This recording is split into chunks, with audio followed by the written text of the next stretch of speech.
तो वे महात्मा नाम जपी थे, लेकिन कभी कभी ब्रजवासियों के यहां जाकर के अंजलि फैला करके मांगते थे, और जो प्राप्त होता था उसको पा करके पुनः हाथ धो करके फिर नाम जप करने लगते थे।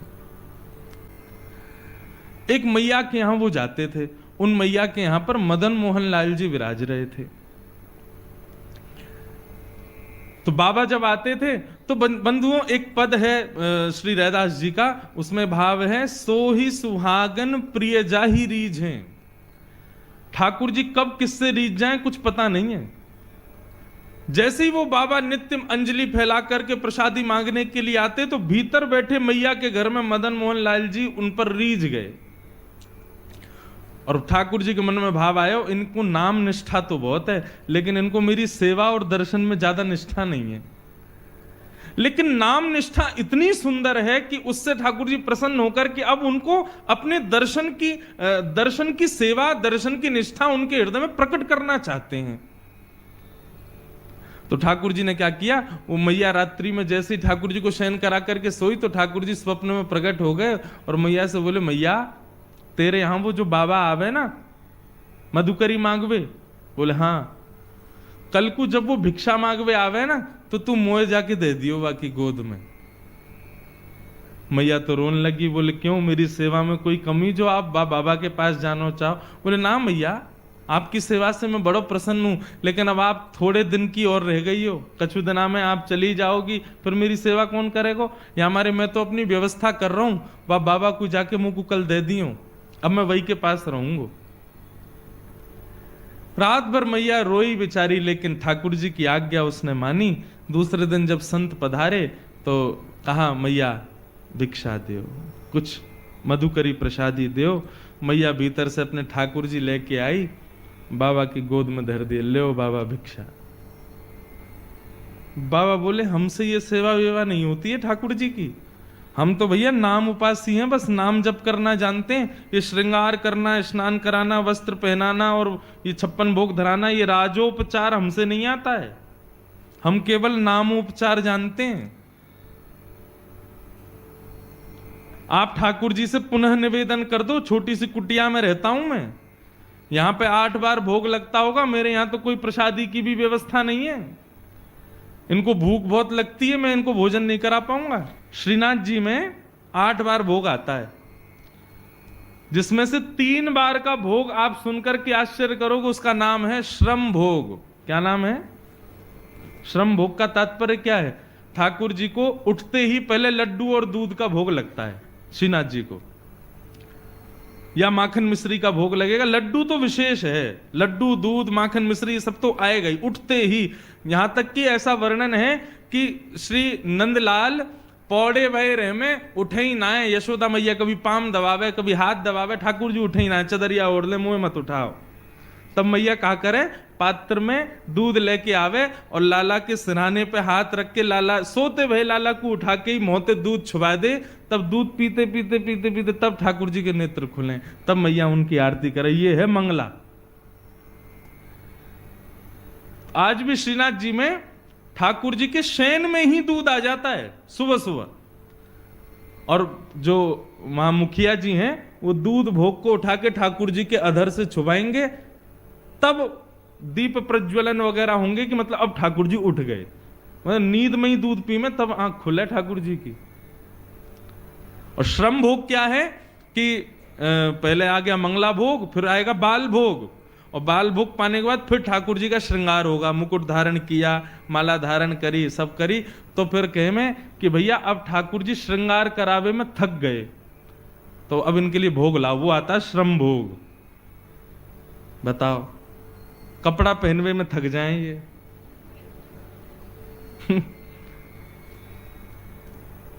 दोपहर में राजभोग के बाद जब ठाकुर जी के मुकुट वुकुट सब बढ़ा दिए जाते हैं, उसमें भी इनको श्रम होता है, फिर श्रम भोग आता है। और ठाकुर जी को मुकुट नीचे कियो ना, ने कड़ूला उड़ूला ने बढ़ा दिए हैं, ठाकुर जी को श्रम है गयो, एक और भोग लाओ। कितनों काम है, पेट ही ना भरे इनको। तो बाबा बोलो, मैया ठाकुर जी से निवेदन कर दियो, मेरे यहां कोई व्यवस्था ना है, तुम तो बहुत बढ़िया सेवा कर रही हो, 8 बार भोग लगाओ, मैं तो खुद एक बार पाऊं, वो कहां से खवाऊंगा, तुम्हारे लाला है। मैया वापस ले गई, ठाकुर जी है, बोले आज रात्रि में निवेदन कर दूंगी। रात में सपने में फिर ठाकुर जी आए, बोले मैया तुमने मुंह को क्यों नहीं दिया। बोले ठाकुर जी मैं तो जानू आप 8 बार भोग लगाओ, इतनी बार आरती करनी पड़े, हर बार इतनी सुंदर सुंदर सामग्री बनानी पड़े, वो बाबा की यहाँ इतनी व्यवस्था ना है, आप कैसे रहोगे।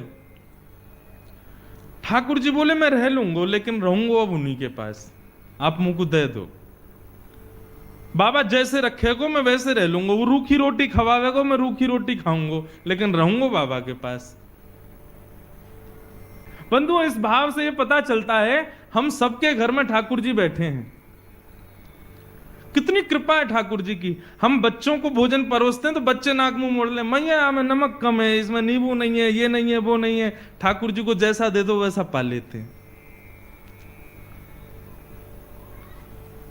कई बार खीर पधरा देते हैं ठाकुर जी को, भोग लग जाती है, जब हम पाने बैठते हैं तब पता चलता है इसमें तो शक्कर ही नहीं थी, और ठाकुर जी पा लिए। कभी शिकायत नहीं करते, जैसा दे दो वैसा स्वीकार है। कैसे प्रेमी हैं ठाकुर जी। हमारे बच्चे नाक मुंह मोड़ते हैं, लेकिन ठाकुर जी कभी मना नहीं करते, सब स्वीकार करते हैं, जैसा दे दो। कभी कभी प्रसाद पाने बैठते हैं तब पता चलता है दाल में तो भयंकर मिर्चें खाई नहीं जा रही, हम उसमें पानी मिला रहे हैं, फिर नींबू डाल रहे हैं, भैया मिर्चें खब नहीं रही है, और ठाकुर जी ने पूरा भोग लगा लिया। कितने सहज हैं ठाकुर जी। इससे यह समझ आता है कि ठाकुर जी आपके घर में विराज रहे हैं, आप जैसी सेवा करना चाहो उनको सब स्वीकार है, क्योंकि वो आपके हैं। ऐसा प्रेम हम क्यों नहीं करते ठाकुर जी से। हम जैसा ठाकुर जी को वस्त्र पहना दें, जैसा स्नान करा दें। कई लोगों के घरों में जाता हूं, अलमारी में ठाकुर जी बैठे हैं, छोटी सी अलमारी में, बेचारे कभी मना नहीं करते, कभी कुछ नहीं कहते।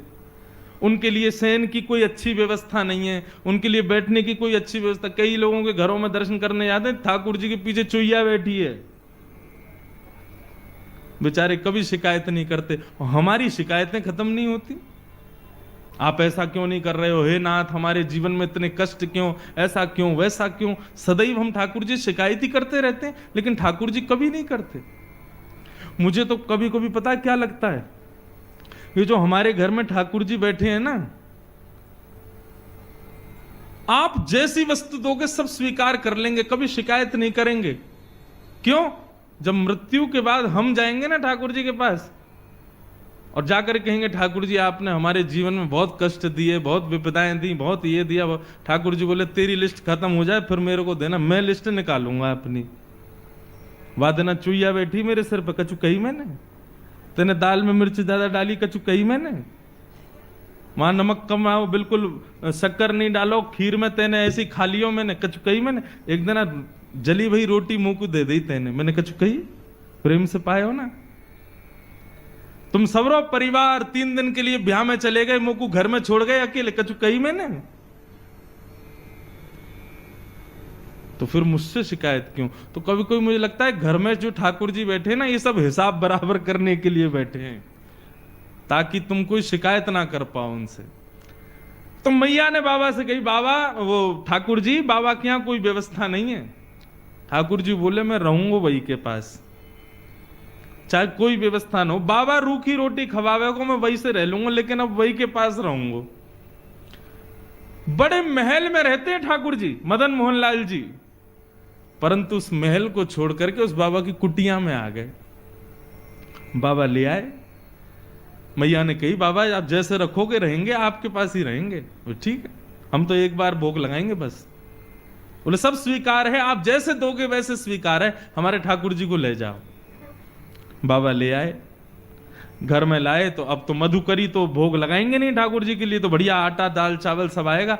लेकिन बाबा बोले भाई दाल चावल वगैरह हमसे बनाने आते नहीं, आटा ले आओ, भाई को बढ़िया टिक्कर बनाएंगे, ठाकुर जी को भोग लगाएंगे।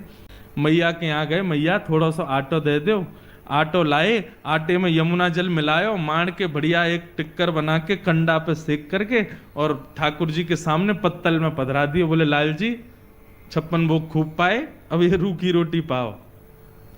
बड़ी जिद करके आए हो, बड़े लड़ झगड़ के आए हो, अब रहो ऐसे ही।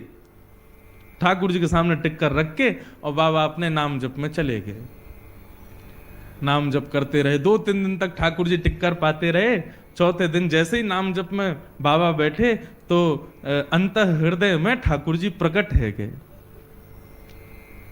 जैसे ही ठाकुर जी प्रकट हुए, बाबा बोलो ठाकुर जी प्रणाम, आप सुख से विराज रहे हो, कोई कमी तो नहीं है सेवा में?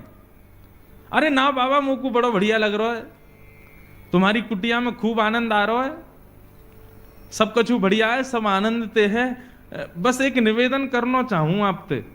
बाबा बोले आज्ञा करो।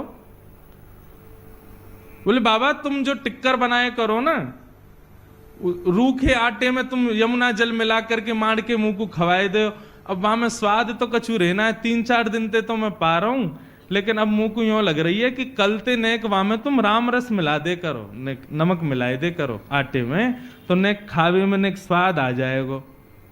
बाकी सब आनंद है, कोई दिक्कत नहीं। बाबा बोलो ठीक है भैया, आपको बढ़िया टिक्कर पवाएंगे, कल से राम रस लगा देंगे। तो मैया के पास गए, मैया आज आटो दियो, आटे के संग में राम रस और दियो। मैया बोली है गए चट्टपने चालू, चलो आगे आगे देखियो का होएगा। अब तो दूसरे दिन आटे में नमक वमक मिला के बढ़िया टिक्कर बना के ठाकुर जी को पवाया। 2-4 दिन ठाकुर जी वैसे ही पाए। चौथे दिन ठाकुर जी फिर प्रकट है गए। बाबा बोले ठाकुर जी सब आनंद, कोई कमी तो नहीं सेवा में? ना बाबा सब आनंद है रो, खूब चकाचक पा रहे हैं हम तो। बस बाबा ने एक बात कह रो। बोले कहा? तुमको मेरी आवाज ने कर्कश लग रही है? बाबा बोले हाँ ने लग तो रही है कमजोर सी।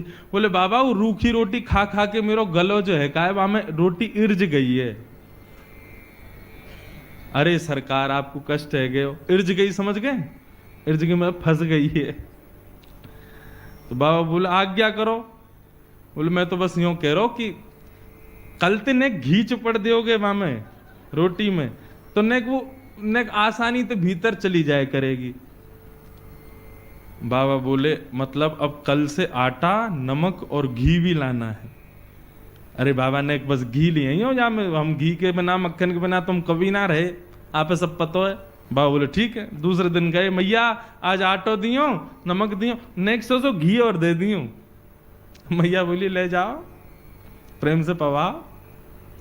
अब महाराज आटे में नमक वमक मिला के बढ़िया टिक्कर बना के घी चुपड़ दिया, ठाकुर जी को भोग लगाया। 4-5 दिन ठाकुर जी ने कोई शिकायत नहीं करी।